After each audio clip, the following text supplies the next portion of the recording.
Hey everyone, welcome back. My name is dustinkreis, and today we're going to do a pickups video, and things have just kind of been slowly accumulating. This isn't going to be the biggest pickups video, but that's okay because sometimes you just kind of want to kick back and, not go crazy like you usually do. However, unlike a lot of the recent pickup videos, there's a lot of games here. I actually picked up quite a few games, and most of that is thanks to going out today to the local pawn shop, and just thought I would peruse and see what I found there, and did find some things, not really mind-blowing crazy things, but some things that I've been looking for, some holes in the collection that need filling. So without further ado, let's go ahead and start here, and let me just kind of put these in a little bit of alphabetical order. And found some N64 games that I've been looking for. And, the N64 is not a big system that I collect for because it's just not one that, there's a lot of disappointment with the N64 for me, because I bought that thing and I was really expecting it to, just blow me away. And then my friends got PlayStations and I was like, oh, because that was back when you only had like one console at a time. But anyway, I do have a lot of fond memories, and all of these games that I purchased today are really sort of the games that I loved with the N64. And the first one up here is Bomberman 64, and my brother and I would just play this for hours. And I wanted to get this back because every now and then my friends are here in town. We have like sort of a geek retro night, and this will be a great thing to take with me, take the N64, my two controllers, and have some other people bring some controllers, and we just all sit around and play Bomberman all night. That Bomberman and beers, that's an explosive combination. Ha ha ha. But anyway, I really wanted this game back, so I picked it up. Also picked up, this is one that Chance is going to go crazy about. I finally picked up Doom 64 again. I guess it's been a while since I've talked about the N64.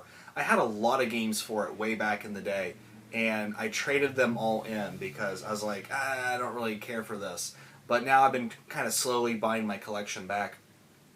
And this was one that has been missing for a long time, and I've actually really wanted to play this again. I loved Doom 64 back in the day. It was just something about, it just felt so creepy compared to like other Dooms. Other Dooms felt very bright.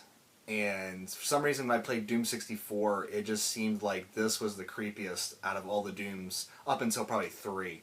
But glad to finally have this back. It's its own unique Doom too. Like, that's kind of the weird thing about the N64 is a lot of the games on the 64 were kind of unique to it. So it's one of those systems that is worth buying because there's a lot of great games out there for it. And finally, picked this up because it's a major hole in my collection, and I played this game to no end. Picked up F-Zero X because, hey, the Wii U's out, and the Wii U could probably use games like this. So, but, F-Zero, I have X-Zero, what is it, GX? Oh, it's way down there. Yes, GX, that's what it was. And that one is really hard on the GameCube, but if you're looking to get into sort of a modern-esque F-Zero that's not super hard like GX can get, this one is the one for you. And I don't know if it's on any of the virtual consoles or not, but it's definitely one to check out. So, still while at the pawn shop, I picked this up. It's a game I already had, but I had a loose copy, and this was a complete copy. I picked up Wild Arms XF on the PSP. And this is a strategy RPG set in the Wild Arms universe, and, got that little logo down there that makes me go crazy. But yeah, I finally picked up a complete copy, so I don't know what I'll do with that loose copy. Maybe I'll see if Chance wants it or something. Because, well, maybe Paige would want it, because she's been getting the strategy RPGs. I'll have to broach that with people. But anyway, finally got a complete copy of it. So glad to have that. I should say this about this store. Like most mom and pop used stores, these things were friggin' filthy. The cartridge for Bomberman 64 had GameStop stickers all over it. So it took me about an hour to get everything kind of cleaned up for the HD camera. But this is a separate case. I had to grab a case out of the closet there because this case was just trash. The label was fine. The manual's a little worn, but it just amazes me how people don't take care of. I mean, to some people, these are just like commodities. Oh, fuck it, who cares? But you know, it just amazes me how people don't take care of their stuff nowadays. Because when I was a kid, you know, my mom would buy me something and say, "Now this is the only one you're ever going to get, so take care of it." And it's really kind of lasted into my adult life. Like I take really good care of my stuff. So, but there is a kind of a pleasure to sort of restoring games. And I always thought to myself, if I ever had a game store, you walk in and you'd see me there cleaning cartridges and stuff, because I would never sell things in the condition that these stores sell things. But that's beside the point. Finally picked this up and posted a picture of it on the new Another Gaming Podcast fan page. There'll be a link down below that you guys can go click on that. It's on Facebook. Trying to get that started and get people in there and trying to get, you know, I kind of want to be like the Happy Console Gamer fan page where everyone's interacting with each other and it's not so much us, you know, prodding the bear to get people to talk. But, you know, it's only been out for a day. So, but definitely go check that out if you haven't checked it out already. And I'll talk a little bit more about it at the end. But picked up Jeanne d'Arc, another strategy RPG. And one that Steven just, you know, keeps on going on and on about. And a lot of other people go on and on about too. And it's level 5. And it's a PSP game, which I love buying PSP games. So I got it online. I think I paid $7 for it. And then I go to the pawn shop and it's in there for $5. And I kind of kicked myself. But this is complete, and I don't know if that one was complete or not. But everything is in beautiful condition. And, you know, when I go to play another strategy RPG, this is probably going to be the one I go to because I really want to play this one and see what everyone's going crazy about. Been kind of bitching and complaining a lot about how there's no new Metroids out there. And how I really love that Metroid, everyone hates this word, that Metroidvania style. And then I realized that there's a lot of Castlevania games out there that I don't have. So I'm currently playing Portrait of Ruin, and I'm having a fucking blast with it. So I went out and picked up Order of Ecclesia. And I also have one of the Game Boy Advance ones coming, but it hasn't arrived. It hasn't even shipped it yet, and I ordered it 6 days ago. So I'm kind of thinking I'm not going to be getting that. I'll have to reorder it from somebody else. But yeah, I'm really looking forward to this, because if I remember correctly, this might be the last one. I can't remember if Ecclesia or if Portrait of Ruin was the last one before, you know, the DS kind of went kaput. But really looking forward to playing this, because you know, as much as I bitch about there not being a Metroid, there's so many Castlevanias out there that have that gameplay style that I really have no reason to bitch whatsoever. So, looking forward to getting into that. Picked up some recent games here. And one is, I just picked it up because I've always wanted to play it, and it was only $8, and I finally picked up L.A. Noire. I haven't thrown it in yet, but I'm a huge, huge fan of noir film. And to sort of play a game in that style, the only way they probably could have made this game better is if they made it black and white. Then I'd be like crazy for it. But, you know, you can't really do that on a PS3. No one would go for that. And apparently no one would go for this either, because it didn't sell very well, I guess. But, yeah, I'm really looking forward to eventually getting into this. And I know it's kind of, there's some disappointments with it and stuff like that, but I don't know, I still really want to play it.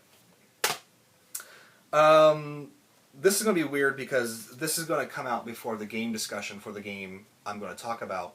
I picked up Far Cry 3 Blood Dragon. And long story short, I'm going to save the big story for the game discussion, which I'll probably film after I film this. Absolutely loved it. So I went out and picked up Far Cry 3 because I had so much fun with it that I wanted to go play the original game. And I know that Blood Dragon is kind of Far Cry 3 streamlined. So there's going to be a lot more stuff in this, but man, I just had so much fun with it, so I had to go out and pick this up.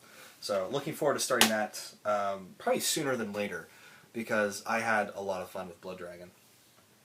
And finally, here I picked up sort of an interesting game, and I have to thank Spider1A, Chris Bucci, who does Turbo Views, which Volume 3 was just up for pre-order, so guys should probably go to his channel and see about pre-ordering Volume 3 of Turbo Views. But he does reviews of, he's trying to do reviews of all the North American TurboGrafx 16 games, as well as some other odds and ends in his collection. And one of the things that he did a review on, and as soon as I watched the review for it, I went out and bought it, was Mysterious Song, which was a PC RPG that Frozen Utopia sort of not translated, but ported to the PC Engine. And it is on a Super CD, of course.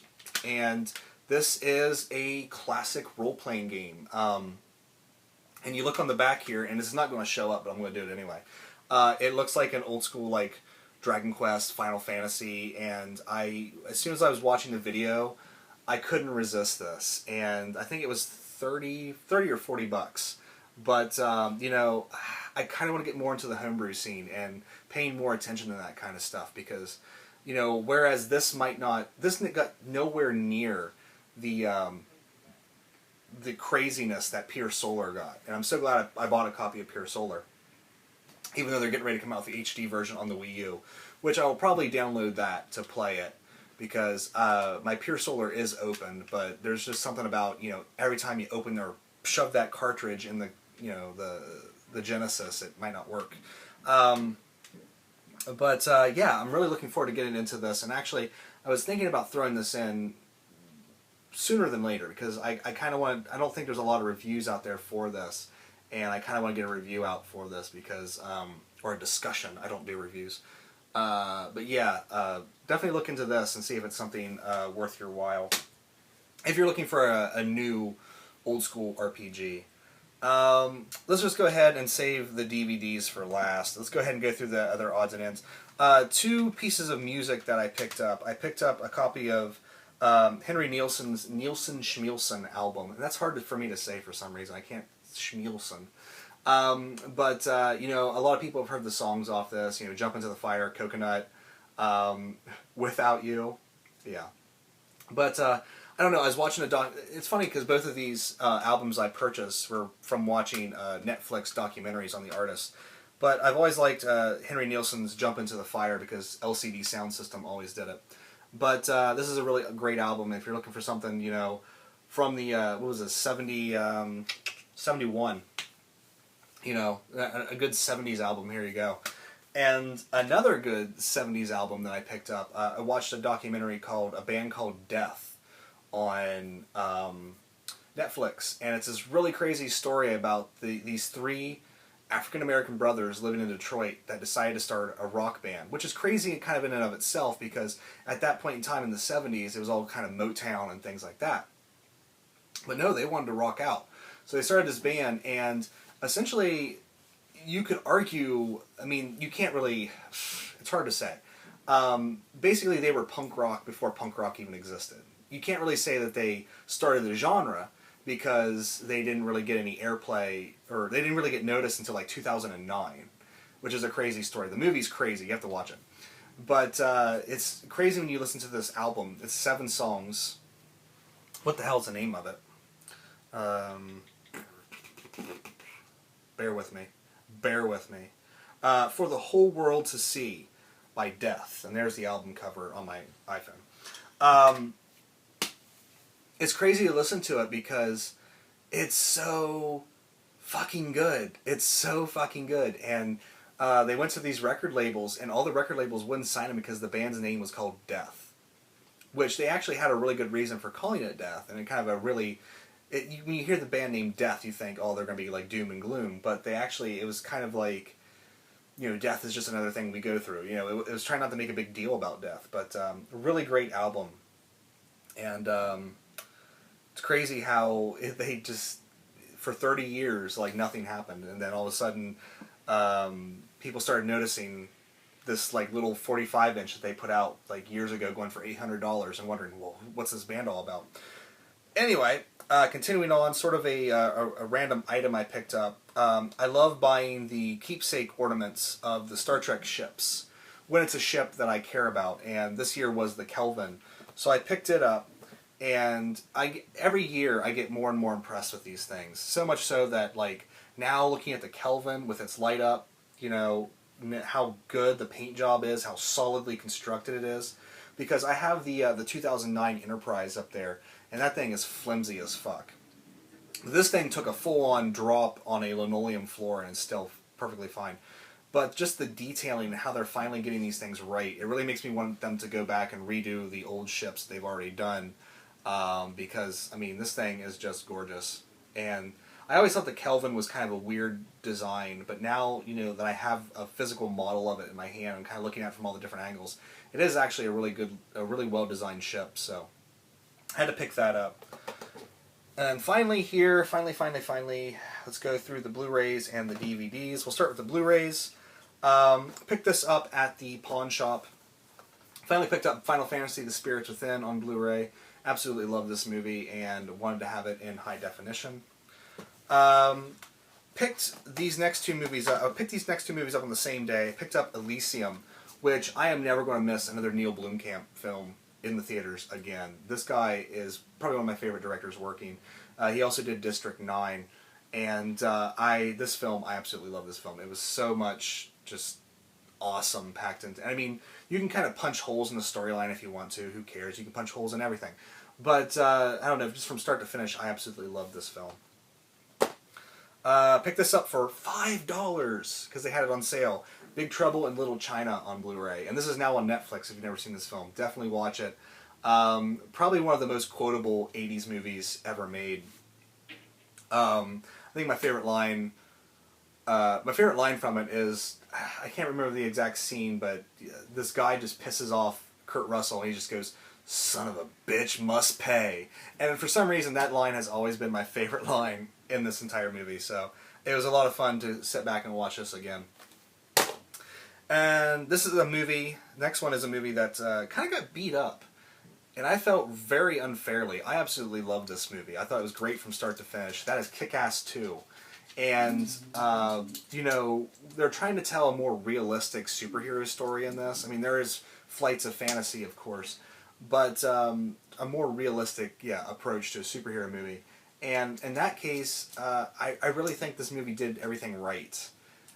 And I know someone's probably going to beat me up for that because this was not a very well-received movie. But I thought it took the themes from Kick-Ass 1 and just expanded them even more. It's kind of like, it really is kind of like the Dark Knight of the Kick-Ass movies because it's about escalation. You know, Kick-Ass starts this whole superhero movement, and then things escalate, and then, you know, you go from there.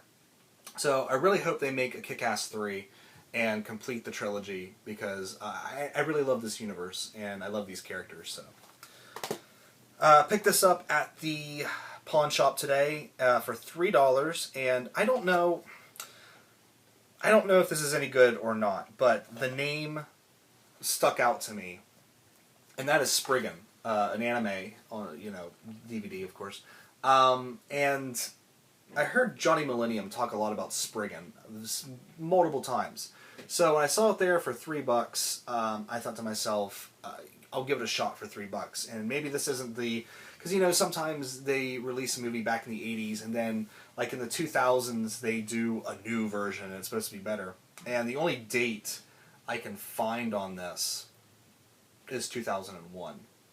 So I don't know if this is an older anime and they just don't put the original date on it, but because I'm sure that the translation was 2001, but I can't find if this is like an original '80s anime or not. But there is a PC Engine game titled Spriggan. I don't know if it ties in or not. I really need to do my research, but for $3, I figured I'd give it a shot.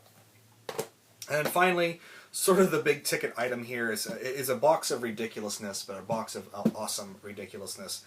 I picked up the complete Mighty Morphin Power Rangers box set here. And this is a blast from my past. I watched Power Rangers when it first came out, and I watched it well beyond the age that it's socially acceptable to watch Power Rangers. And of course, here I am, a 31-year-old man, now buying these on DVD. And going back and watching this, this show had to be made for like bubblegum and used tissue paper because, you know, they took all the footage from the Japanese original show and they just sort of shot these wraparounds to sort of tie it to an American thing. And it doesn't always work very well because sometimes you'll see scenes from the Japanese version that have really kind of good-looking special effects, and then they cut to a scene where the special effect is supposed to be affecting the American teenagers, and the special effect just looks terrible, you know. So there is kind of a kitschy feel to it now, watching it as an adult. But at the same time, it's still pretty awesome. You know, it's just awesome, especially when the Green Ranger comes in and starts calling the Dragon Zord out and things like that. But there's actually some really good documentaries on the making of the show in this box set, and you know, it's really kind of crazy how big of an impact this did have on, you know, not only children's programming but TV in general. So I'm having a really fun time sort of slowly moving through this because I don't want to burn through this too quickly and then be like, oh, I gotta buy the next box set, because this was on sale for $80 on Amazon. So I don't really want to spend $80 again for a while on Power Rangers. You know, let's just let some time pass before I do that. But it also has this sort of nice little booklet here. It kind of goes through the making of the show and things like that. I didn't buy the helmet. I think it was like $600 or something that has all the DVDs in it because I don't need that, you know. But yeah, picked that up and I've been enjoying that. So that is all the pickups. Like I said earlier, we started a Facebook fan page for Another Gaming Podcast. Even if you're not a listener of the podcast, but you want to interact with Steven, Chance, myself, some other YouTubers on there, you know, we're hoping to build a good community on there. So if you want to check that out, I'll put the link down below for the Facebook group, and you can like it and join it. We're going to be trying to do some stuff on there to kind of get a community going, but we'll see how it goes. You know, you never know when you start an experiment how it's going to work out. So, but definitely check it out. But anyway, that's it. I'm done with this. So I'm probably going to go play some more Portrait of Ruin, and probably film my Blood Dragon game discussion later tonight. Sounds like a good plan. All right. I want to thank you guys so much for watching. Take care. I'll see you next time.